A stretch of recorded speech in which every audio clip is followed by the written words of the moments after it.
बिस्मिल्लाहिर्रहमानिर्रहीम अस्सलाम वालेकुम। Welcome to this video lecture. जो कोर्स हम स्टडी कर रहे हैं वो है हमारे पास डिजिटल लॉजिक एंड डिज़ाइन का, और उसके अंदर जो लास्ट टॉपिक हमने डिस्कस किया था वो था हमारे पास इनकोडर से रिलेटेड था, प्रायोरिटी इनकोडर्स थे, ठीक है। और वो भी कम्बिनेशनल सर्किट्स के अंदर आ रहा था। आज हम एक और कम्बिनेशनल सर्किट देखेंगे जो कि है मल्टीप्लेक्सर्स, ठीक है। इंट्रोडक्शन टू मल्टीप्लेक्सर्स आप कह सकते हैं, या मल्टीप्लेक्सर्स को आज हम अंडरस्टैंड करने की कोशिश करेंगे, ठीक है। मल्टीप्लेक्सर बेसिकली क्या है, इसका यूज़ क्या है, एडवांटेज क्या है, वो सबसे पहले मैं आपको एग्जांपल देना चाहूँगा। लेट्स आप ऐसे कंसिडर करें कि हमारे पास रेलगाड़ी की एग्जांपल अगर आप अपने माइंड में लाएं। आप ऐसे समझे कि मेरे पास ये 5 प्लेटफॉर्म्स पड़े हुए हैं, या आप ऐसे कह लेंगे 5 रेलगाड़ियाँ मेरे पास, ठीक है, जाने वाली फ्रॉम सोर्स टू डेस्टिनेशन। और ये मेरे पास 5 डिफरेंट डेस्टिनेशंस हैं। ये मेरे पास 5 डिफरेंट मतलब प्लेटफॉर्म्स की गाड़ियाँ हैं, और यहाँ पे 5 डिफरेंट मेरे पास डेस्टिनेशंस हैं, ठीक है। और क्योंकि प्रॉब्लम क्या आ रही है, प्रॉब्लम ये आ रही है इसमें ये कि मेरे पास सिर्फ एक ही लाइन है जाने के लिए, क्योंकि ट्रेन सिर्फ इसी लाइन से आ या जा सकती है। एक ही मेरे पास जो रेल का जो ट्रैक नहीं होता, आप ऐसे समझ लेंगे ये एक ही ट्रैक है, और इनमें से मैंने सेलेक्ट करना है कि कौन सी गाड़ी किस वक्त जाएगी। फ्रॉम दीज इनमें से एक सेलेक्ट करके एक जाएगी, और फिर यहाँ पे जब पहुंचेगी फिर हमने भी यहाँ से मतलब कि एक डेस्टिनेशन सेलेक्ट करनी है, और जिधर वो उसने जाके रुकना है। इसको आप डी मल्टीप्लेक्सर कह लें। मल्टीप्लेक्सर और डी मल्टीप्लेक्सर समझाने की कोशिश कर रहा हूँ। मल्टीप्लेक्सर में क्या है, मल्टीपल इनपुट्स हैं हमारे पास, मैनी इनपुट्स हैं और सिंगल आउटपुट है। मतलब इनमें से एक लाइन सेलेक्ट करके हमने इस सिंगल लाइन पे भेजनी है। और मल्टीप्लेक्सर में क्या है, हमारा डी मल्टीप्लेक्सर में क्या है, डी मल्टीप्लेक्सर में हमारे पास सिंगल लाइन से मल्टीपल आउटपुट लाइन है, उनमें से हमने भेजना है। जो रेलवे बेसिकली हमने जब एक प्लेटफॉर्म सेलेक्ट किया तो वो सिंगल लाइन से जाएगी, ठीक है। और जब हम डी मल्टीप्लेक्सर की बात करें तो डी मल्टीप्लेक्सर में बेसिकली क्या होगा, हमारे पास यहाँ पे इनपुट एक होगा, ठीक है, लेकिन आगे डेस्टिनेशंस बहुत सी होंगी, या आप ऐसे कह सकते हैं आउटपुट लाइंस बहुत सी होंगी। तो हमने उनमें से एक सेलेक्ट करके उधर भी जाना है, ठीक है, जो हमारी डेस्टिनेशन होगी बेसिकली। अगर इसी को आप टेलीफोन लाइंस में अगर ले लें, जिस तरह टेलीफोन लाइंस में होता है बेसिकली, हम अगर दो डिफरेंट शहरों के एग्जांपल लें, जिस तरह पिंडी और इस्लामाबाद, या लाहौर और कराची को ले लें। लाहौर और कराची में मिलियंस ऑफ पीपल रहते हैं, ठीक है, लाखों के हिसाब से। वो मोबाइल फ़ोन्स भी यूज़ करते हैं, टेलीफोन लाइंस मतलब कि जो पीटीसीएल वगैरह वो भी यूज़ करते हैं, ठीक है। सो ये लाहौर समझे आप, इसको ये कराची समझे। इधर बहुत से लोग मतलब mobile networks, telephone networks use कर रहे हैं, इधर भी यूज़ कर रहे हैं, ठीक है, मिलियंस ऑफ। लेकिन जब एक यूज़र दूसरे सिटी के बात करना चाहेगा, किसी बंदे से गुफ्तगू करना चाहेगा, तो बेसिकली क्या होगा, उसको पहले कनेक्ट किया जाएगा इस लाइन से जो इन दो सिटीज़ को आपस में कनेक्ट कर रही है। उसको यहाँ से सिंगल के उसकी यूज़र की रिक्वेस्ट आएगी, उसको इस लाइन से कनेक्ट किया जाएगा। देन उसका जो रिसीवर है जो फैच करने वाला है कॉल को, देन फिर उसको भी आगे से कनेक्ट किया जाएगा, तब call, telephone call successfully execute होती है, या हम बात कर पाते हैं, ठीक है। सो मल्टीप्लेक्सर्स के बहुत सारे यूज है, multiplexer and demultiplexer, specially in computer memory, in computer networking, in computer communication and in telecommunication. So multiplexer and demultiplexer is widely used combinational circuit है हमारे पास। सो अब इसकी थ्योरी देख लेते हैं ज़रा, ठीक है। सो हमारे पास ये क्या है, special and most widely use combinational circuit है, ठीक है। ये हमारे पास इसकी मेन रिक्वायरमेंट क्या होती है, आउट ऑफ मैनी इनपुट, हमारे पास बहुत ज़्यादा इनपुट होते हैं। एक और बात अगर याद रख ले आप, इसको मैनी टू वन आप कह सकते हैं, मतलब मैनी टू वन मतलब क्या है, हमारे पास बहुत ज़्यादा इनपुट्स होंगे, ठीक है, मैनी इनपुट्स होंगे, we have to select one, और हमने एक सेलेक्ट करना है उसमें, ठीक है। और उसको आगे, क्योंकि हमारे पास इनपुट बहुत से होंगे लेकिन आउटपुट एक ही होगा, हमने एक इनपुट मैनी इनपुट में से सेलेक्ट करके आगे फॉरवर्ड करना है। सो आगे देखते हैं, here we select input from one of many input lines. वही बात होगी, हमारे पास इनपुट लाइन बहुत सी होंगी, उनमें से एक इनपुट लाइन सेलेक्ट करेंगे, ठीक है। मैक्सिमम कितनी हो सकती है, 2 पावर n हो सकती है हमारे पास, ठीक है। And direct it to single output line. हमेशा ये बात रखनी है, चाहे जो भी मल्टीप्लेक्सर की टाइप हो, 2x1 मल्टीप्लेक्सर हो, या 4x1 हो, या 8, उसमें जितने मर्जी इनपुट लाइन हो, लेकिन आउटपुट लाइन हमारे पास जस्ट वन ही होती है, ठीक है। So it is simply a data selector. इसको हम एज ए डेटा सेलेक्टर भी कह सकते हैं, ठीक है। ये कि हमारे पास क्या है, डेटा सेलेक्टर है। अगर मैं यहाँ पे एक एग्जांपल लूँ, लेट मी टेक, अगर एक एग्जांपल ले लेते हैं 4x1 मल्टीप्लेक्सर की। 4x1 से क्या मुराद है, 4 इनपुट्स हैं, 1 हमारे पास क्या है, आउटपुट है। अगर मैं इसकी ब्लॉक डायग्राम ड्रा करूँ, वो कुछ इस तरीके से होगी, रेक्टेंगल से उसको रिप्रेजेंट करेंगे, ठीक है। और इसके अंदर मैं लिख लेता हूँ 4x1 मग्स। ये क्या है, 4x1 मल्टीप्लेक्सर है, ठीक है। इसमें बेसिकली क्या है, 4 इनपुट लाइन आएंगी और एक आउटपुट लाइन होगी। 4 इनपुट लाइन्स आ रही है मेरे पास, ठीक है। पहली को मैं कह देता हूँ जी, मेरे पास I0 है, ये मेरे पास I1 है, ये मेरे पास I2 है और ये मेरे पास I3 है। सो 4 इनपुट लाइंस मेरे पास आ गई और मैंने क्या कहा था, हमारे पास आउटपुट हमेशा 1 होगा। सो इसको लेट मी राइट, मैं इसको y ले लेता हूँ, ठीक है। ये मेरे पास आउटपुट है, ये मेरे पास इनपुट है। अब एक और चीज मैंने कहा था कि ये इसको हम सिंपली डेटा सिलेक्टर भी कहते हैं, या एक और चीज मैंने कहा थी यहाँ पे हमने सेलेक्ट करना है कि कौन सा राउट। जब रेल की मैंने बात की थी ना, हम बेसिकली क्या करेंगे, जब हम एक इनपुट लेना है ना तो हम क्या करें, जब इधर से मैंने ये वाला प्लेटफॉर्म सेलेक्ट करना है तो मेरा जो सिलेक्टर होगा वो इधर आ जाएगा, ठीक है। क्लॉक आप किस कह सकते हैं, एरो कह सकते हैं। जब मैंने इसको सिलेक्ट करना हुआ तो ये इधर आ जाएगा, जब मैंने इसको सिलेक्ट करना हुआ तो ये इधर आ जाएगा, ठीक है। सो ये बेसिकली मेरे का सिलेक्टर वेरिएबल है। इसी तरह जब डेस्टिनेशन पे जाएंगे, जब इसको सिलेक्ट करना हुआ तो इधर होगा, जब इसको करना हुआ तो इधर, इधर जो सिलेक्ट करेंगे तो ये बेसिकली सिलेक्टर उधर उसका एरो हो जाएगा हमारे पास, ठीक है। सो एक और जो बात मैं समझाने जा रहा हूँ, आपने गौर से समझनी है ये बात, हमारे पास सिलेक्टर वेरिएबल्स भी होते हैं, ठीक है। सो जब हमारे पास 4 इनपुट लाइंस होंगी तो 2 हमारे पास सिलेक्टर वेरिएबल होंगे। इसका मतलब क्या है, इसका मतलब ये है कि n is equal to 2 power m होंगे। n मीन हमारे पास इनपुट लाइंस होंगी, n क्या है, इनपुट लाइंस है, ठीक है। इनपुट लाइंस जो हम इनपुट में है, ये वाली इनपुट लाइंस, ठीक है। और m क्या है, ये हमारे पास सिलेक्टर वेरिएबल होंगे, ठीक है। m सिलेक्टर वेरिएबल होंगे। सो m की वैल्यू कैसे आएगी, लेट कंसिडर करें कि मेरे पास 4 इनपुट लाइंस हैं, ठीक है। सो 4 है, n की वैल्यू 4 है, is equal to 2 power m आ गया। सो इसको मैं लिख सकता हूँ 2 power 2 is equal to 2 power m। सो m की वैल्यू मेरे पास क्या आ गई, 2 आ गई ना। सो इसका मतलब है जब 4 इनपुट्स होंगे मेरे पास तो मेरे पास क्या होंगे, सिलेक्टर वेरिएबल्स मेरे पास कितने आएंगे, 2 आएंगे, ठीक है।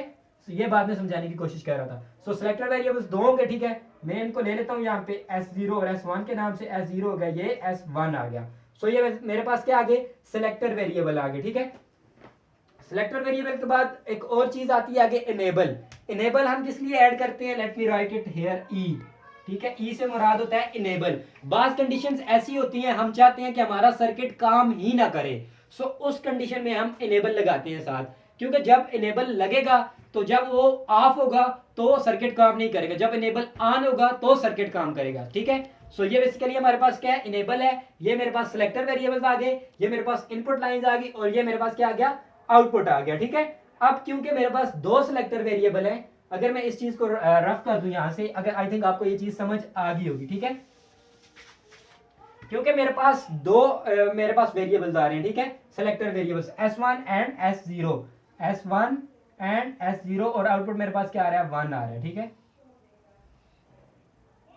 सेलेक्टर वेरिएबल की जब वैल्यू 0 0 होगी दोनों की, जब वैल्यू 0 0 होगी दोनों की, मतलब ये दोनों की वैल्यू अगर मैं ले लेता हूं 0 0, अब मैं वो सिलेक्ट करने वाली बात बता रहा हूं। अब जब दोनों की वैल्यू 0 होगी तो कौन सा, लेट मी कंसिडर कि मैं कहता हूं कि जब दोनों वेरिएबल की वैल्यू 0 होगी तो ये जहां पे जो सिलेक्टर लगा हुआ था, लेट मैं 4x1 ही मल्टीप्लेक्सर मैं ऊपर लिख देता हूं 4x1 मल्टीप्लेक्सर, ठीक है। और मैं इधर यहाँ पे वो जरा बना लेता हूँ जो सिलेक्टर था। मैं चाहता हूँ कि जब दोनों की वैल्यू 0 0 S1 और S0 की, तो बेसिकली क्या सिलेक्ट हो जाए, इनपुट I0 सिलेक्ट हो जाए। सो यहाँ पे I0 सिलेक्ट हो गया, ठीक है। अब जब मैं चाहता हूँ कि इसकी वैल्यू 0 हो और इसकी वैल्यू 1 हो, 0 1 हो, तो मेरे पास क्या सिलेक्ट हो जाए, मेरे पास इनपुट लाइन 1 सिलेक्ट हो जाए। सो यहाँ पे मेरे पास I1 आ गया। इसी तरह जब मैं चाहता हूँ S1 हो और S1 1 हो और S0 0 हो, तो मैं चाहता हूँ कि कौन सा सिलेक्ट हो इनपुट, मैं चाहता हूँ जी I2 सिलेक्ट हो जाए, तो लो जी I2 सिलेक्ट हो गया हमारे पास, ठीक है। इसी तरह जब दोनों की वैल्यू 1 1 हो, S1 भी 1 हो, S0 भी 1 हो, तो मैं चाहता हूँ जी I3 सिलेक्ट हो जाए। सो हमारे पास I3 इनपुट सिलेक्ट हो जाएगा, ठीक है। सो इस तरह हमारे पास ये ट्रुथ टेबल इसका बन जाएगा जो सिलेक्टर वेरिएबल्स हैं। ये बेसिकली कोई कंपटीशन नहीं कर रहा, कुछ भी नहीं कर रहा, सिंपली हमने यहाँ पे इनपुट सेलेक्ट किया कि किस टाइम हमने एक आप ऐसे मैकेनिज्म डेवलप किया बेसिकली कि जिस मैकेनिज्म के थ्रू हमें पता लगे कौन सा इनपुट किस टाइम सिलेक्ट होगा, ठीक है। सो ये वो मैकेनिज्म है जिस मैकेनिज्म के थ्रू सिलेक्ट हो रहा है। सो मैंने आपको बताया सिलेक्टर वेरिएबल्स हमेशा डिपेंड करेंगे इनपुट लाइंस पे। जितनी इनपुट लाइंस होंगी, अगर n इनपुट लाइंस है तो 2 पावर, मतलब कि ये रिलेशन में जो बता चुका हूँ n is equal to power m, ठीक है। उस तरीके से हम ये निकालेंगे। अगर हमारे पास 4 इनपुट लाइंस हैं तो 2 सिलेक्टर, 8 इनपुट लाइंस हैं 3 सिलेक्टर, 16 इनपुट लाइंस हैं तो 4 सिलेक्टर, 32 इनपुट लाइंस हैं तो 5 सिलेक्टर्स होंगे, ठीक है। सो इसको आगे फर्दर लेके चलते हैं, ठीक है। फर्दर मैंने इनेबल का भी आपको बता दिया, इसमें इनेबल का क्या फंक्शन है, ठीक है।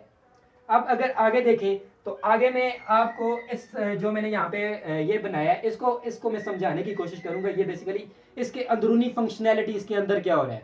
इसके अंदर बेसिकली ये हो रहा है, अगर ये चीज़ आपको समझ आ गई, इसके अंदर बेसिकली फंक्शनैलिटी ये हो रही है कि अगर मैं चारों इनपुट्स ले लूँ, ज़रा मैं इधर बड़ा करके लिख लेता हूँ, I0 I1 I2 I3, ठीक है। सो मैं यहाँ पे पहले 4 एंड गेट्स बना लेता हूँ, छोटे छोटे बनाऊंगा, आई होप आपको नज़र आ जाएंगे। ज़रा ऊपर करके बना लेते हैं, नज़र नहीं आएंगे। I0 के लिए इधर बना लिया, I1 के लिए इधर बना लिया, और I2 के लिए इधर बना लिया, और I3 के लिए इधर बना लिया, ठीक है। 4 एंड गेट्स हो गए मेरे पास, ठीक है। अब बेसिकली मैं करना क्या चाह रहा हूँ, ये जो मैंने ये ब्लॉक डायग्राम बनाई है इसको समझाने की कोशिश करूंगा, ठीक है। सो 4 एंड गेट्स बन गए मेरे पास, 4 एंड गेट्स बन गए हैं। सो बेसिकली क्या कर रहा हूँ मैं, इन सबको सारे गेट्स के साथ एक एक को कनेक्ट कर दिया। बेसिकली मैंने इसको इसके साथ कनेक्ट कर दिया, इसको इसके साथ कनेक्ट कर दिया, इसको इसके साथ कनेक्ट किया। और बेसिकली क्योंकि ये हमारी जितने भी इनपुट्स थे हमें सिर्फ एक आउटपुट दे रहे हैं, तो मैं क्या करूँगा, यहाँ से एक और गेट बना लेता हूँ, क्योंकि इनपुट सबका एक ही आएगा, आउटपुट एक आएगा बेसिकली, सॉरी। ये भी इसमें जाएगा, ये इधर से इधर जाएगा, ये भी इधर से इधर जाएगा, ठीक है। यहाँ पे बेसिकली जो आउटपुट वाई जिसको हम कह रहे हैं, ठीक है। सो हमारे पास ये आउटपुट आ जाएगा। सो मैं इसकी ये वर्किंग अंदरूनी वर्किंग बताने की कोशिश कर रहा हूँ, ठीक है। सो जब एंड गेट मैंने लगा लिया, अब मेरे पास 2 सिलेक्टर वेरिएबल थे, अब मैं इनको यूज करूंगा। यहाँ पे मैं S1 ले S1 और S0 मैंने ले लिया, ठीक है, ठीक है। ये S0 आ गया, ये S1 आ गया। इन सब को मैं इसके साथ कनेक्ट कर देता हूँ, ठीक है। इसको भी कनेक्ट कर दिया, इसको भी कनेक्ट कर दिया, इसको भी कनेक्ट कर दिया, और इसको भी कनेक्ट कर दिया, और इसको भी कनेक्ट कर दिया। इनको कनेक्ट करने का मकसद क्या है, क्योंकि जो सिलेक्टर वेरिएबल बेसिकली सेलेक्ट कर रहे हैं ना कि कौन सा इनपुट आगे जाएगा। अब यहाँ से जब मैंने आपको टेबल बनाया था तो मैंने कहा था ना, अगर टेबल सॉरी मैंने रफ कर दिया, अगर मैं यहाँ पे दोबारा इसको राइट कर लूँ S1 और S0 और यहाँ पे Y, ताकि आपको समझ आ जाए, ठीक है। ये S0 है, ये Y है, ठीक है। 0 0 के लिए ये हमारे पास क्या आएगा, I1 आएगा, और 0 1 के लिए I1 आएगा, ये I0 होगा, और 1 0 के लिए I2 आएगा, और 1 1 के लिए I3 आएगा।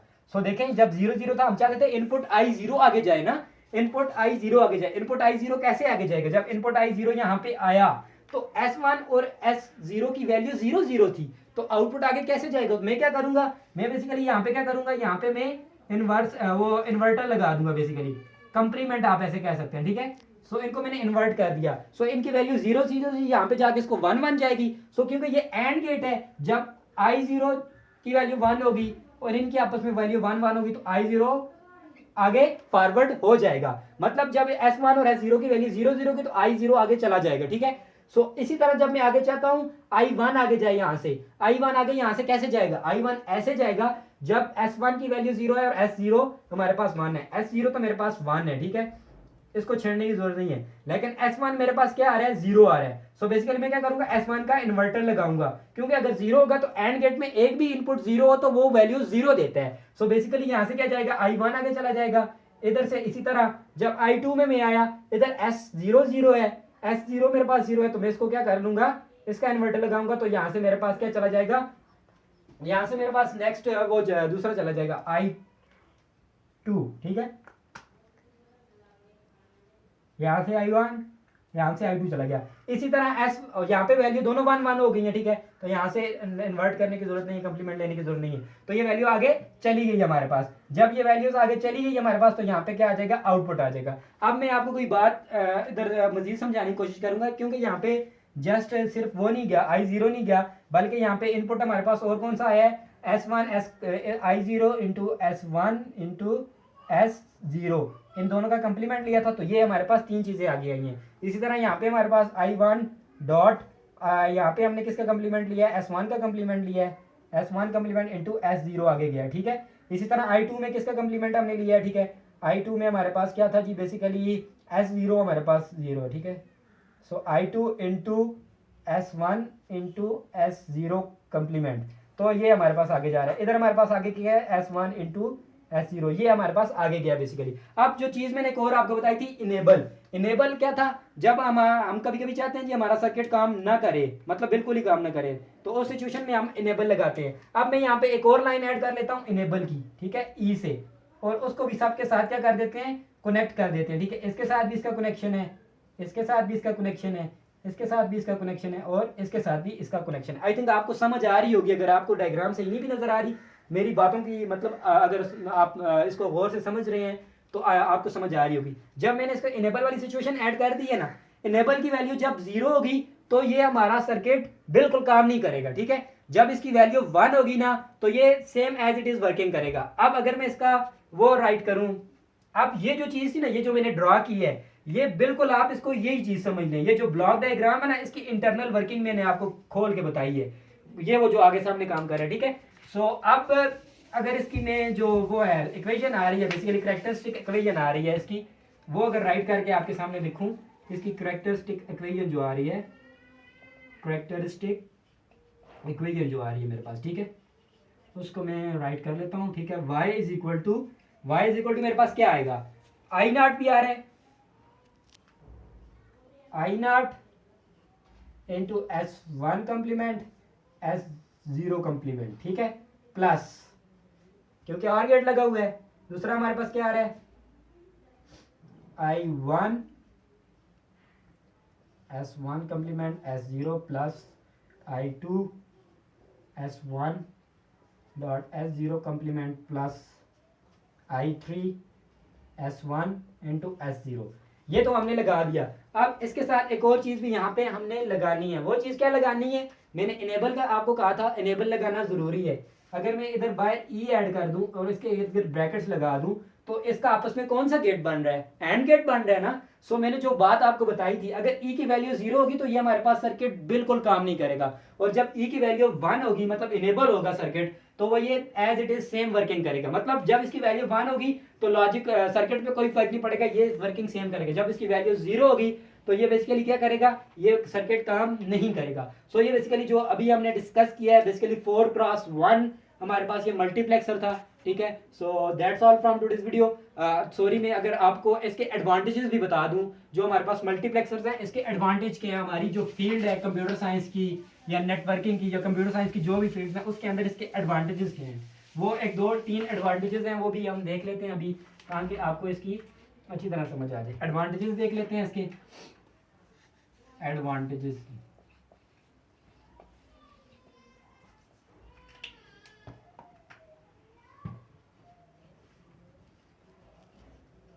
सबसे पहली बात यह है, इसका एडवांटेज ये है मल्टीप्लेक्सर्स को यूज करने का कंप्यूटर में या किसी भी फील्ड में, नेटवर्किंग में, जिसमें भी। इसमें क्या होता है basically, it reduces the number of wires, it reduces the number of wires. क्यों, कैसे, ऐसे कि जब हमारे पास कम सर्किट्स लगेंगे, कम मतलब के लॉजिक गेट्स लगेंगे, कम वायर्स लगेंगे, मतलब के गेट्स जितने कम होंगे उतनी हमारी वायरिंग कम होगी। सिंपल सी है, इसमें सिंपल सा लॉजिक है, ठीक है। दूसरी इसमें कौन सी बात है, दूसरी ये बात है कि it reduces circuit complexity and cost, it reduces circuit complexity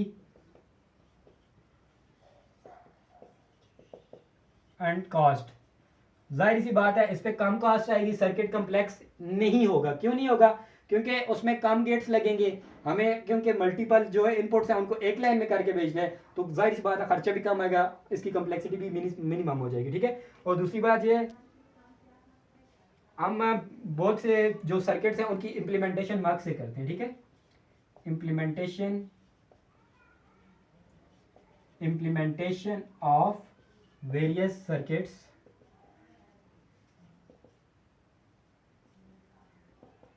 done using mugs, ठीक है, मल्टीप्लेक्सर। और इसके एडवांटेजेस और किस फील्ड में है जी, कम्युनिकेशन में, ठीक है। ये कम्युनिकेशन में मग्स यूज होते हैं, मल्टीप्लेक्सर, ठीक है, इसको मग्स भी बोलते हैं, ठीक है, MUX, ठीक है, MUX भी, से इसको पूरा ना लिखें तो MUX लिखें तो मतलब मल्टीप्लेक्सर है।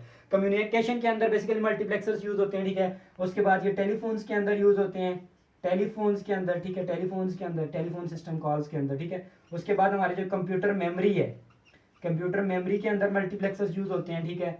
कंप्यूटर में तकरीबन हर एक जगह पे मल्टीप्लेक्सर यूज़ होते हैं। और नेक्स्ट जो सबसे बड़ा एडवांटेज है इन कंप्यूटर नेटवर्किंग फील्ड, नेटवर्किंग के अंदर हर जगह तकरीबन हमारे पास मल्टीप्लेक्सर्स यूज़ होते हैं, नेटवर्किंग में ये मल्टीप्लेक्सर्स यूज़ होते हैं, ठीक है। सो ये हमारे पास इसके एडवांटेजेस हैं मल्टीप्लेक्सर्स के। इंशाल्लाह नेक्स्ट वीडियो लेक्चर के अंदर हम देखेंगे कि डी मल्टीप्लेक्सर क्या है। डी मल्टीप्लेक्सर बिल्कुल इसके इन्वर्ट है, क्योंकि मैंने बताया था मल्टीप्लेक्सर मैनी टू वन करता है, मैनी इनपुट्स हैं, वन आउटपुट है। उसमें क्या होता है, वन इनपुट होता है, मैनी आउटपुट्स होते हैं हमारे पास, ठीक है। वो इंशाल्लाह नेक्स्ट वीडियो लेक्चर के अंदर डिस्कस करेंगे। So that's all from today's video. मिलते हैं इंशाल्लाह नेक्स्ट वीडियो लेक्चर के अंदर। खुदा हाफिज़।